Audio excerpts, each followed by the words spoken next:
Welcome back to Bookish Dives. We've done a few of these deep dives before, exploring different books. That's right. And today we're jumping into Brianna Wiest's The Truth About Everything. Yeah, and this one's structured a bit differently, isn't it? It's not really a linear narrative.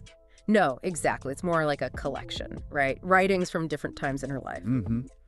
Pulled together from things she originally posted on Thought Catalog, inspired by, well, all sorts of life events. So you get this real sense of evolving thoughts, which is pretty interesting. And her goal, it seems, was to be really, really honest. Yeah, vulnerable even, and to kind of offer solace, that feeling of, hey, you're not alone in this. Right.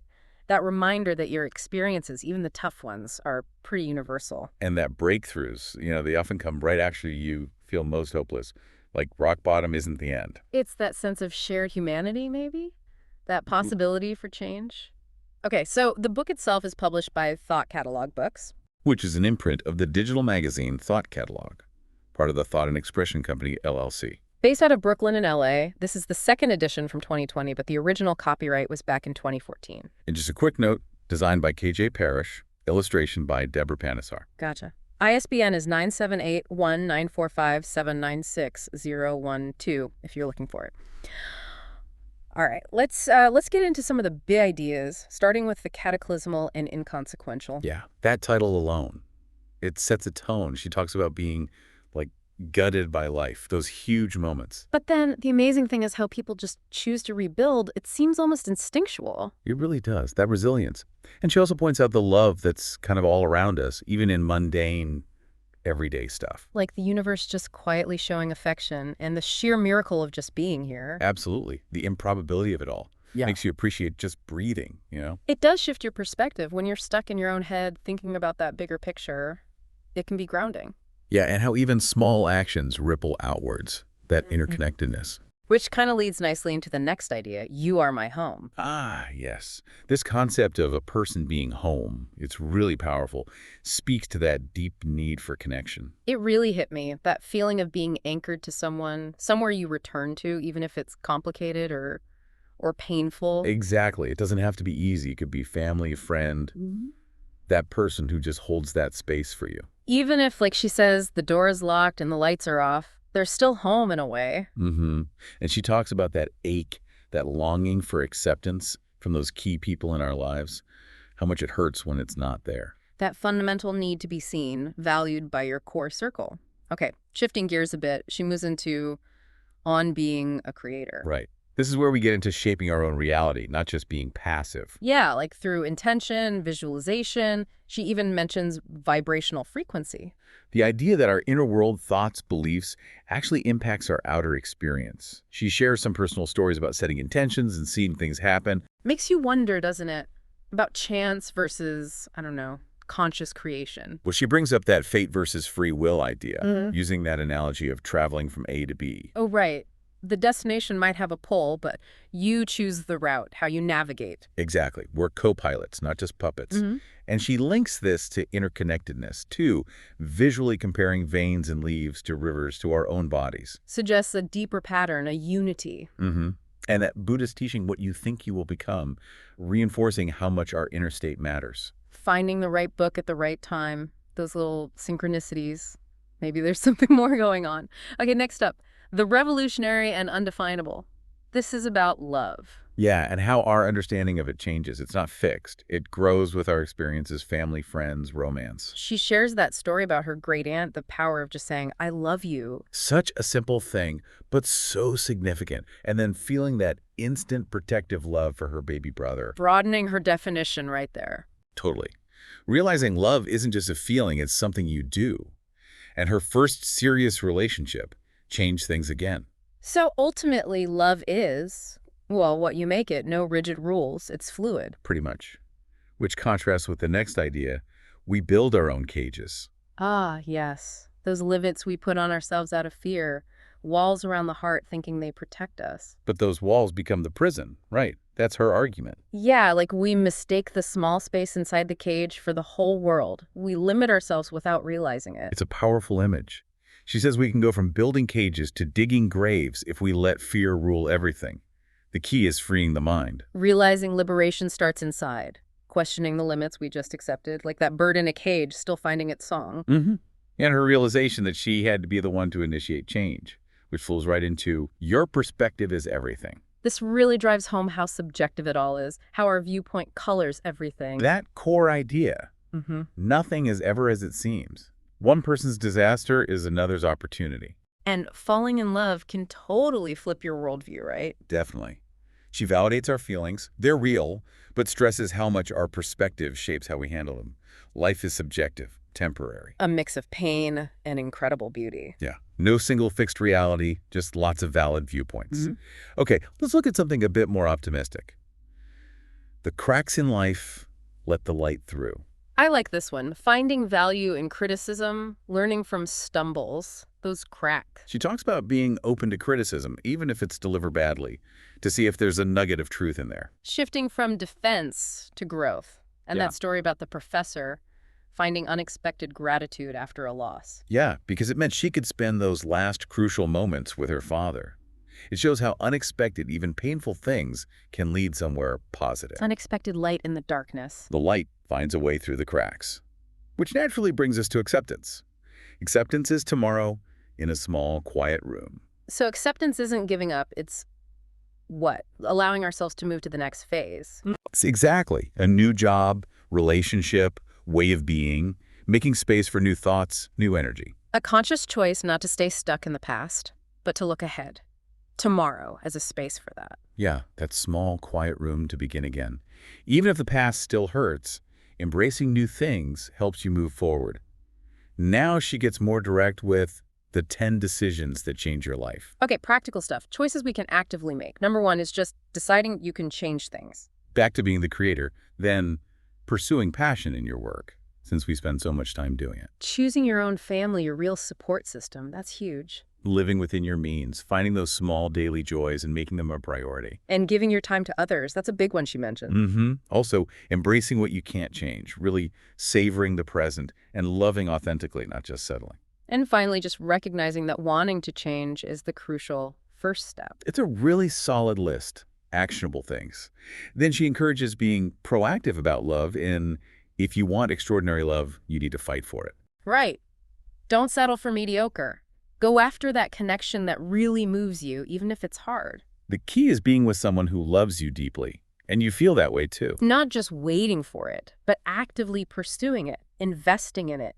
Don't mistake comfort for real connection. Yeah, having the courage to leave what doesn't ignite your soul. She wants that mind-blowing, life-changing kind of love. Don't compromise if that's what you want. Okay. Now, shifting to broader themes, there's stuff that feels like an open letter to my fellow humans. Yeah, it's not a chapter title, but those themes of interconnectedness, the impact of small actions, they weave through. We're all part of something bigger. Being present, recognizing the greatness within us and around us. And that constant message of hope. It's always there, even if we ignore it sometimes. It's a call for mindfulness, appreciating our shared humanity. Which leads into the things I wish someone would have told me. Very personal. Definitely. Lessons learned. Shared honestly. The importance of self-awareness, self-worth. That big one. Realizing you are the one you've been waiting for. The power is within you. Such a message of self-reliance. She also touches on the universe being energy, bridging science and spirituality a bit. Now, things get really personal with how sleep paralysis led to my current religious beliefs. Oh, okay. This sounds intense. Her own experiences with sleep paralysis. Yeah, as a teenager. She describes it vividly, the vibrations, humming, being conscious but frozen. And feeling her soul separate from her body. Exactly. Which led her to think about the soul being in a temporary body. The world is maybe a kind of consciousness-driven illusion for growth. So that made her question traditional religion, a judgmental God. Right. She went searching for something more personal, more inclusive. And landed on God as a force of love. And us having a role in our own faith and fate. A really unique spiritual path forged through direct experience. After that deep dive, we get why you can't let go. The struggle of holding on to the past, a relationship, a situation, an old belief. She gets the turmoil, resistance, shame, anger when people say, just move on. It's so human, isn't it? Clinging to what was or what we hoped for, even when it's not working. But she reminds us gently that life moves on anyway. Holding on might even push away what we want now. Can't rewrite the past, but you can shape the future. Exactly. And what comes next is often way better than what we had to release. Trust the process. Challenges pave the way for growth, for better things. Okay, next. Peace is imperfect acceptance. So peace isn't just no conflict, it's deeper, inner harmony, contentment. But flawless peace is maybe unrealistic, right? Given human anxiety and complexity. Yeah, but we can learn to manage our internal stuff without projecting it and respect different views even when we disagree hard. Peace starts inside. Individual shifts, seeing challenges as learning, criticism as feedback, build towards wider peace. It's about navigating differences with acceptance at the core, acknowledging imperfection. Peace isn't no conflict, it's how you respond. Yeah. Got it. Now those prompts for self-discovery. 7 questions that tell you who you are. These are designed to tap into our inner wisdom. Question 1. What would you do if money wasn't an issue? Reveals passions. 2. What wounds you most deeply? Shows what you value. Fear losing. 3. What if you died tomorrow? Ultimate priorities. 4. Who do you love and why? Values what you cherish. 5. What quotes resonate? Reflects your core beliefs. 6. How do you act in pivotal moments? Reveals character. And 7. What do you think about most? Shows where your energy goes. Wow, those are powerful questions for reflection. All right, then she tackles live out your truth. This gets into the fear, the vulnerability of being authentic, chasing your real desires. She admits it's hard, easier to advise than do sometimes. Living your truth means being vulnerable, acting in line with your core self. Fear of judgment is real, but So is the inner conflict if you live inauthentically. Your truth wants out one way or another. leads to fulfillment or unrest. Take the leap, she says. The rewards outweigh the false safety of caution. Next, destiny and choice. Fate is an act of your own volition. Right, maybe there's a guiding force, but our choices are crucial in shaping our path, our future. She thinks about paths not taken, potential regrets, and gratitude. But also, we don't always consider the hardships we avoided by the choices we made. Good point. She describes envisioning her future self and realizing she could change things now to alter that trajectory. So fate isn't fixed. We're actively co-writing it with our intentions, our daily choices. Okay, practical advice again. How to accept what you can't change. Concrete steps here. First, work on accepting and loving yourself. Resistance often starts there. Find healthy coping mechanisms, not destructive ones. Listing things out, writing, considering possibilities helps process it. Taking small steps to adapt, having a mental happy place, consciously shifting your thoughts to the positive. And letting feelings pass through without getting stuck. Acknowledge them, but don't dwell indefinitely. All really helpful strategies for cultivating acceptance when things are out of your hands.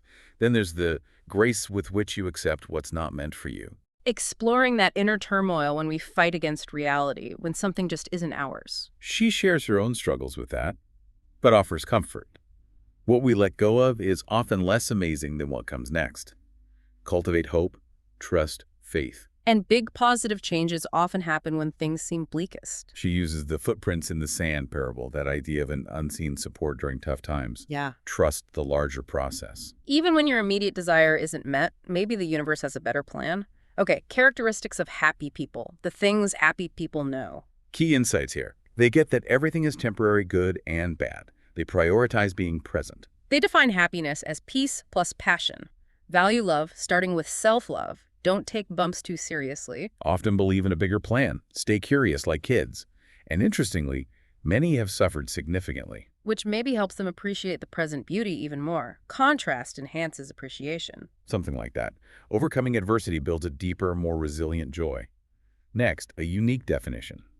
Happiness is to generate enthusiasm and ignite curiosity. So happiness is keeping your mind active, engaged, driven by enthusiasm, curiosity. Yeah, she contrasts acceptance, which brings peace, with interest, which fuels happiness, like the interest and fascination you feel in love. And extending that to yourself, being interested in your own life, enthusiastic about your future, which leads to a crucial point.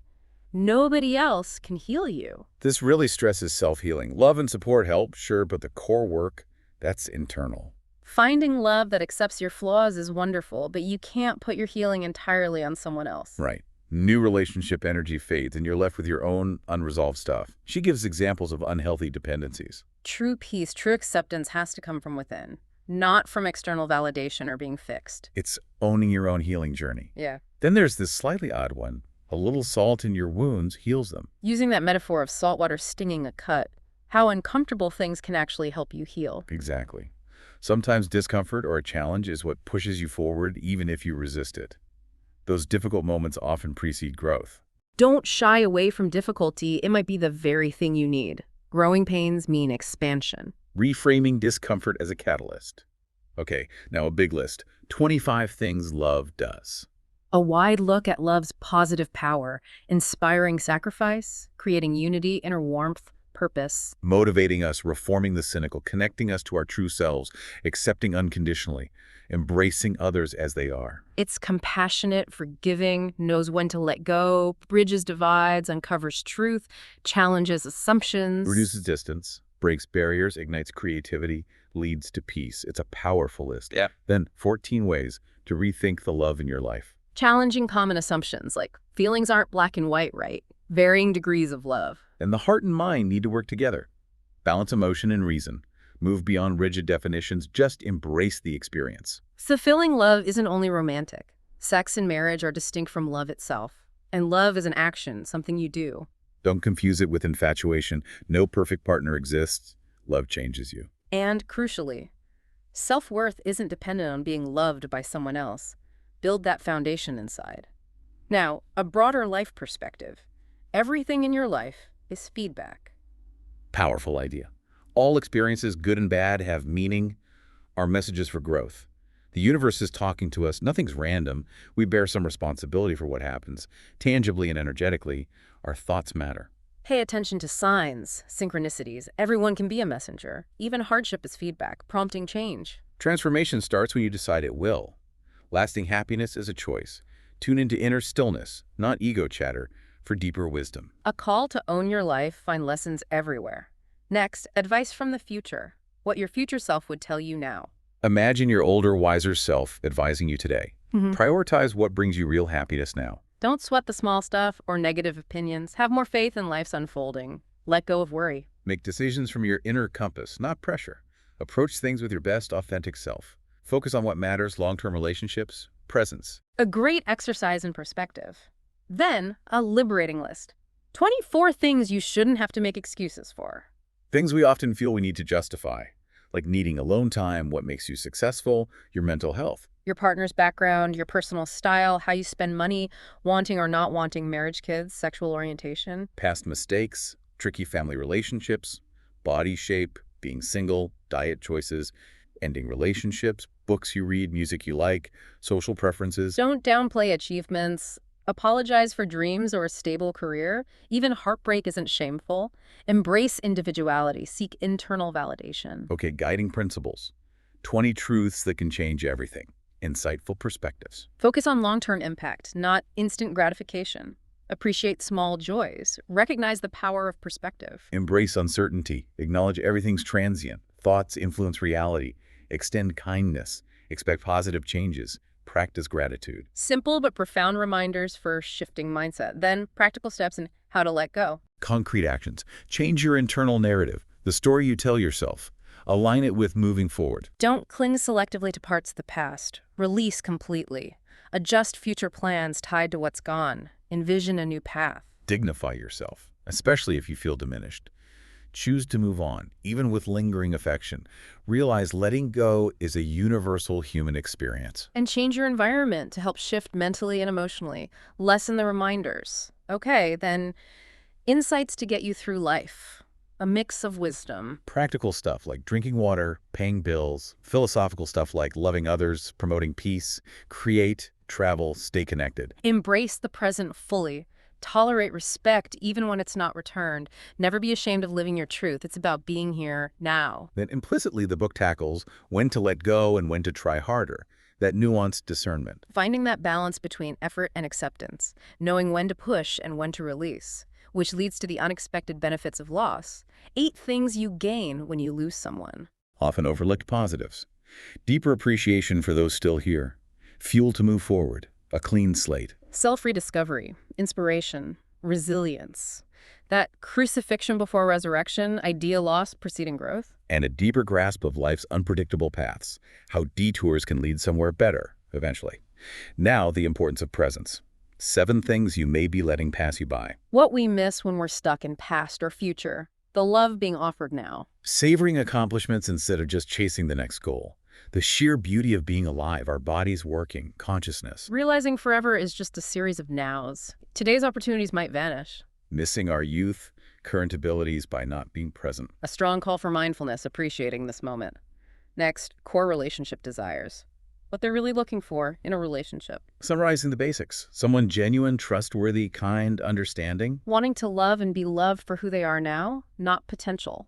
Acceptance, happiness, security, stability. A reminder that core qualities matter most. Then, a compassionate look.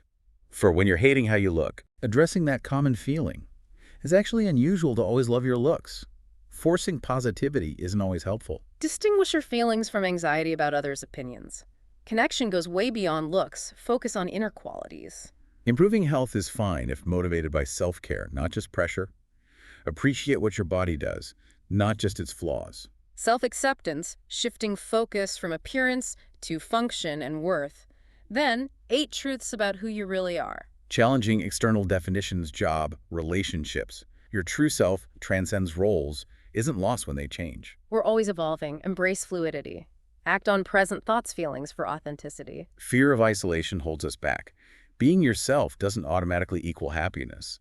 Relying on temporary constants is limiting. Ultimately, no single wrong way to live if you're true to your inner compass. Finally, a powerful close. The truth about the people we hate. The difficulty of accepting those with fundamentally different beliefs, but the importance of respect, even love, for everyone. We get convinced of our own rightness, dismiss others, but right-wrong is often subjective. The foundation. All life has value. Everyone deserves love, acceptance, regardless of differences. Judgment, discrimination have no place. A strong message of tolerance, intrinsic worth. Wow. That brings us to the end of our deep dive into Brianna Wiest's The Truth About Everything. It is absolutely packed. It really is. So many reflections on life, love, loss, self-discovery. It encourages deep thought. And her voice, it's so honest, vulnerable, creates a real connection, gives you a lot to chew on. A comforting reminder of shared human stuff. Absolutely. So for you listening, we hope you'll reflect on these themes. Think about how they connect with your own life. Which ideas really stood out, and maybe, why? It's definitely a book that stays with you. We hope this discussion gave you a good feel for its core ideas. And hey, if you enjoyed this deep dive and want more explorations of interesting books, definitely follow Bookish Dives. We've got more planned. Yeah, we'd love to have you join us for the next one.